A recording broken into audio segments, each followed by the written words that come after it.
From Software teased their new project Shadows Die Twice at the Game Awards recently, but what if this game was a Switch exclusive?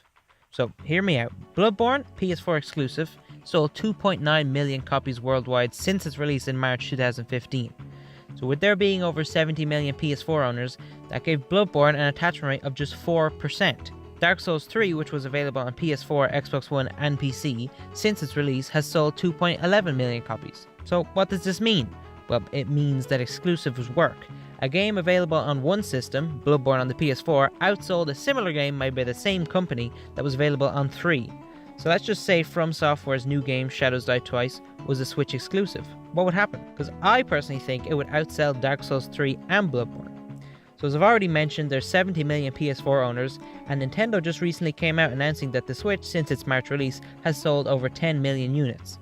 So the Switch is a popular console, and there are a lot of great games available on the Switch, but it's definitely obvious that there's a far slower flow of games coming to the Switch than there is on, say, a PS4 or Xbox One. And that's for many reasons. Let's not forget the Switch isn't even a year old, so it's going to take time for things to ramp up. Plus, there's limitations to what the Switch can do, although things don't seem too bad for the new Doom port. So what would happen if at the January Nintendo Direct, FromSoft announced their new game Shadows Die Twice was coming to the Switch exclusively in March or something? There would be a lot of new eyes on this title. I may be making a sweeping generalization here, but I wouldn't say your typical, and I'm not saying this goes for everybody, but your average big Nintendo fan wouldn't typically be a fanatic of the Souls games. And of course, there's probably thousands and thousands of people who love Souls and Nintendo, myself being one of them, but I guarantee you, out of those 10 million Switch owners, only a small percentage of them would actually be fans of the franchise. So an entirely new IP from the creator of Dark Souls that was thrusted into the Nintendo fandom, I feel, would be very popular. Hardcores of the series would most likely be buying Switches, as that's what happened with the PS4 when Bloodborne was announced, and Nintendo fans, with the scarcity of new and interesting games from third-party devs, will be more than likely to pick that game up. And I know there's lots of great big games from third parties on the Switch, but most of them are ports of older games,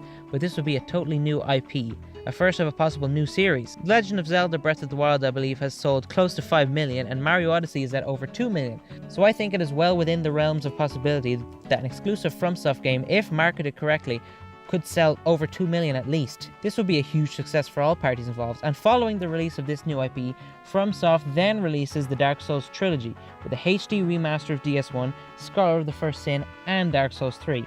And all Nintendo fans after playing and loving FromSoft's new IP who want to play Dark Souls would have the ability to do so all in one bundle available on their Switch at home or on the go. And Nintendo and From Software could just sit back and rake in millions of dollars in profit. And from this would also show from Nintendo's end that the Switch is not just for kids and bright coloured cartoony games, as they've shown with Doom and Skyrim.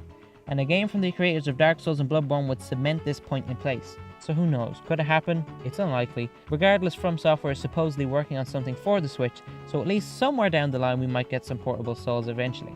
Maybe they don't want to further split their fanbase between consoles. Maybe Shadows Die Twice is actually Bloodborne 2. I don't think so though. Why announce a PS4 exclusive at the Game Awards a day before the PlayStation Experience and not mention it there at all? Doesn't make much sense. But either way, thanks for watching.